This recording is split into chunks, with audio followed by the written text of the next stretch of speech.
Hello there, people of the internet. How is everybody doing today? I'm doing alright, thanks for asking. Every now and then I'll make a little video talking about something that has to do with the prepper world. And I get a bunch of people who go into the comments and they'll talk about this, that, and the other thing that would be considered to be the best option for a prepper to have some sort of means of viable defense for an SHTF situation. And every time I go into the comments, well, not every time I go into the comments, but many times whenever I go into the comments in these particular prepping style videos, I will have people arguing with one another over whether or not this thing is the best or that thing is the best, or this is the best option, that's the best option, etc., etc. Well, I figured I'd go ahead and I'd toss my hat into this ring, and I would talk about the three main styles of firearm that you would need for a SHTF/prepping situation, Teotihuacan, end of the world as we know it. I mean, pick your poison, whether or not it's zombies or Red Dawn or whatever it is that you feel like picking. I feel like this right here will be a fun little video to make to kind of throw, like I said, throw my hat into the ring. I am not expecting to change any minds whatsoever. And whenever we are making this discussion, we are talking about here inside of the United States. In other parts of the world, maybe this list will be a little bit different.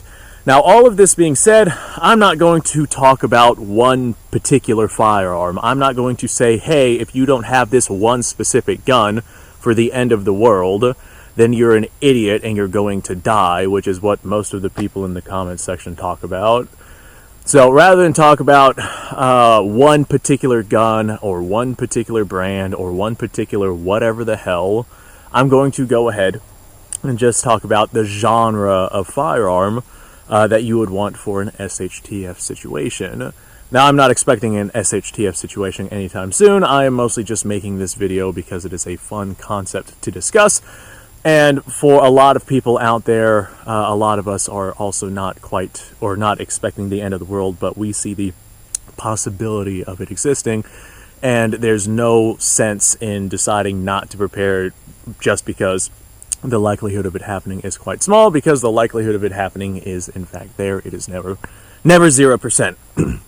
So whenever it comes to the genre of what it is that I'll be discussing here, I don't care what platform you run. I don't care what caliber it is that you decide to utilize.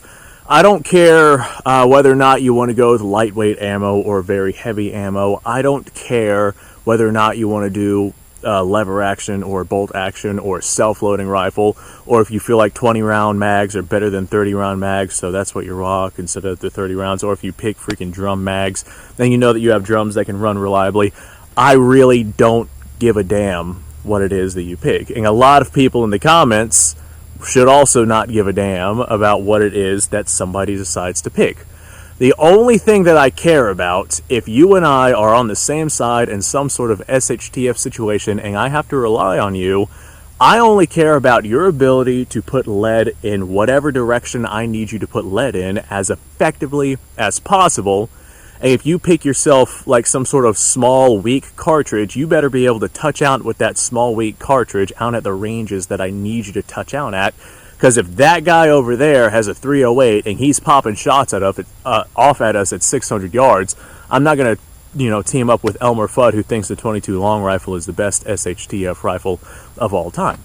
Because that, Fudd guy is not going to be able to touch out to that 600 yards. And if you have, I don't know, 5.56 or something, 5.56 is not really all that capable out at long distances, but 600 yards is still capable, or in the capable realms of 5.56. So yeah, you could definitely use a 5.56 to touch out of that distance, so I would definitely consider somebody like that a consideration. Or if I find myself in a city, I'm probably not going to team up with the guy who's got the 1891 Mosin Nagant 7.62x54 rimmed, because that would make a terrible CQB rifle, and if I need to go CQB with somebody, yeah, I'm not going to do that with some dude with a Mosin. I'm going to pick the dude who has, hell, I'd take the Fudd guy with the 22 long rifle if it was self-loading over the dude with the Mosin. For a CQB context, if those were my only options, those would be terrible options. But bottom line, I don't care what you pick as long as you can do the job. Now, bear in mind, if what you pick is different than the rest of us, like let's say me and the rest of the squad are running 5.56 ARs, right? Just as a freaking example, and you decide to run a 5.45 by 39 AK, the instant that you are out of ammunition, or the instant that your platform goes down and you can no longer run it, or the instant that something happens, we can't toss you mags, like you're just unable to be combat effective now. Once that happens, you lose access to the stockpile that we've compiled of ammunition and magazines and medical supplies and food and water, etc., because you are now a liability rather than an asset that we can utilize, and that's just how it goes. Once you stop becoming effective, then you stop receiving things that are effective. And if you decide to run a platform that is different than what everybody else is running, to where you no longer have the effective means to be able to use it once you run out of your ammunition and supplies, then guess what? You lose a lot more than just your ammunition and supplies. So all of that being said, let's go ahead and dive into what it is I think that everybody should have for an SHTF situation. One of the absolute most important things that I think everybody should have is some sort of self-loading rifle. I would not recommend going bolt action, because there will be situations where having a self-loading system is going to be important, and it is going to be a game changer for whoever has the self-loader going up against whoever has the bolt action. A lot of people will tell me, well, at long distances, bolt action, this, that, and the other thing, that's fine and dandy, as long as the enemies stay at long distances. But once they get into about 500 yards or so, self-loading rifles really start to shine. And I don't know about you guys, but even with a bolt action, I and most people aren't going to be all that much more effective with a bolt action than they would with a semi-automatic out at that 500 yard mark.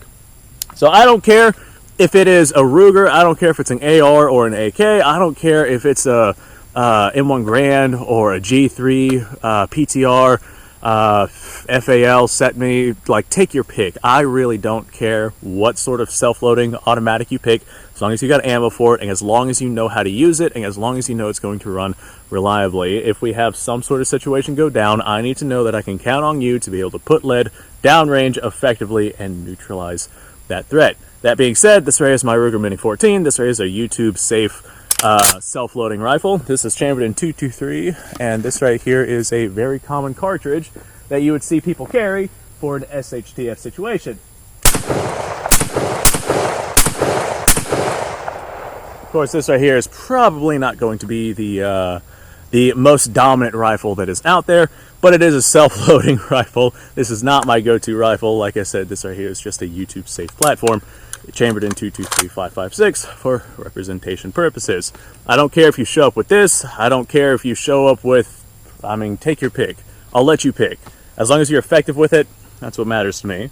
Alright, so, along with a self-loading rifle, what is that? Oh god, that's a giant spider.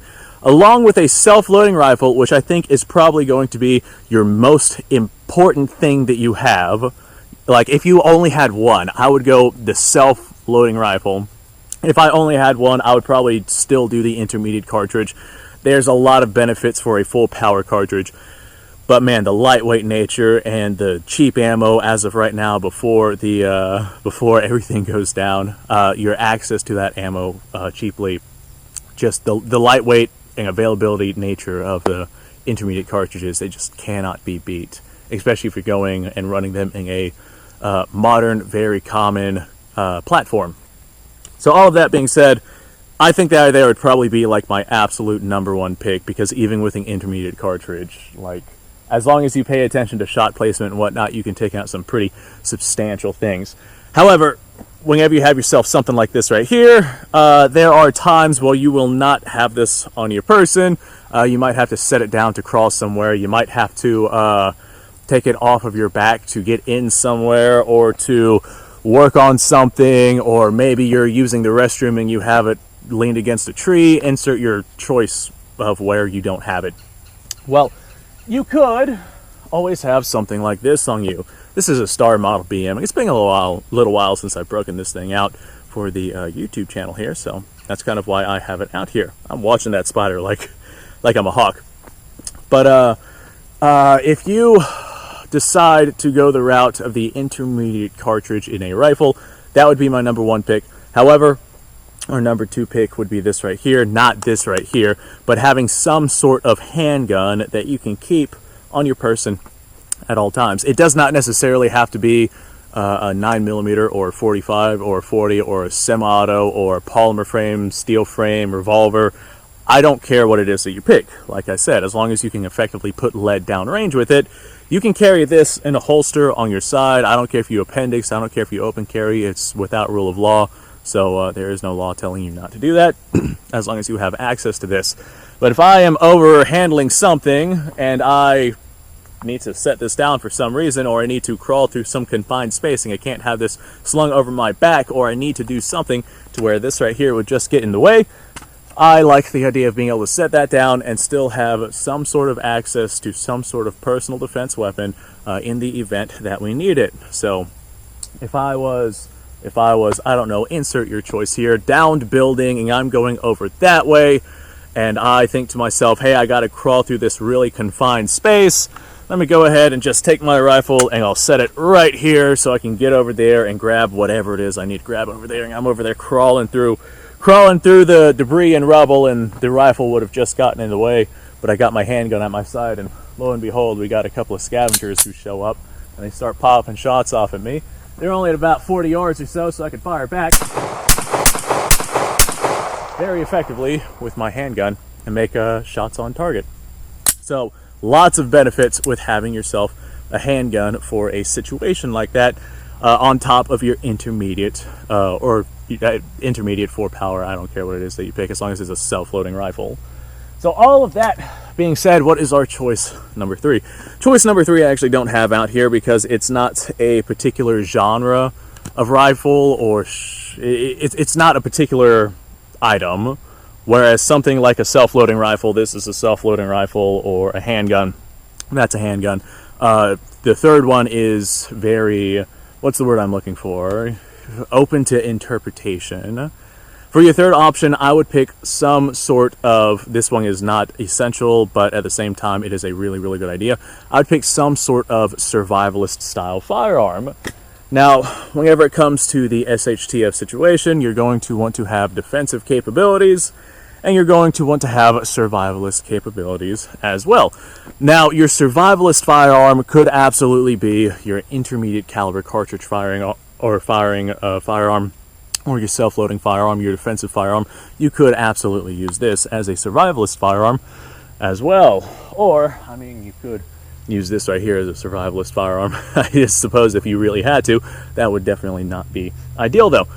But if I had to pick two, I would pick the rifle and the handgun, self-loading rifle and handgun. That would be my number one choice. But if we're going to throw a third one in there, survivalist firearm, be it like your typical survivalist firearms are going to be something along the lines of like a 12 gauge or some sort of shotgun, because those are so universally capable at so many different things, whether or not you're firing birdshot, buckshot, slugs, or if you're going to load your own shells with whatever it is that you can find. Shotgun shells are extremely simple. If you know how to load black powder into a muzzleloader, then you can essentially do that same sort of concept inside of a shotgun shell. You could load up literally whatever it is that you have laying around. I have a lot of debris right here and broken rocks and just rubble from the car and range down there. I could load that into a lot of different shells and send that down range. And if you decide to go with a pump action or a break open shotgun or something like that, something that is not an self-loading system, then you can run a lot of different loads inside of that particular style of shotgun in comparison to a semi-automatic, which might not run all that reliably. But you could do a lot with that shotgun. Or you could go with something like a 22 long rifle. Lots of benefits with the 22 long rifle that I'm sure that people have heard in ad nauseum many, many times. Lightweight, easy to find, easy to use, low recoil, they're quiet, etc., etc. Really, really good choice of survivalist cartridge as well.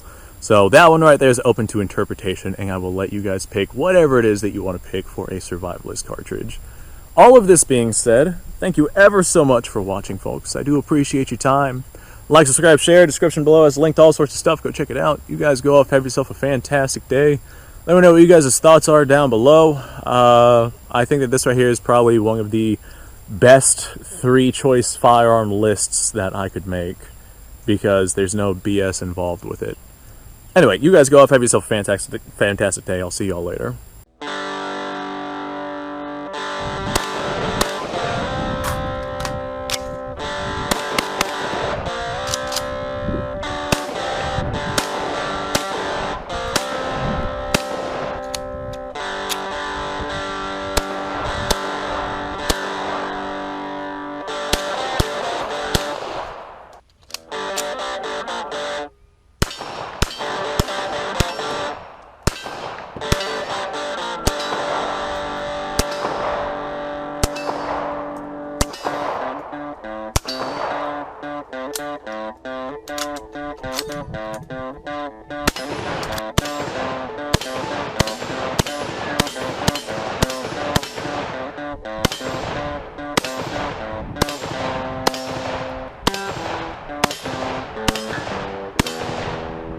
Been a little while since I've done this.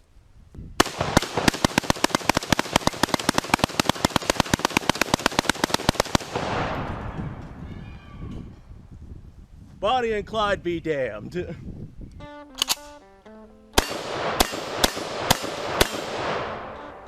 Poor man's Garrett.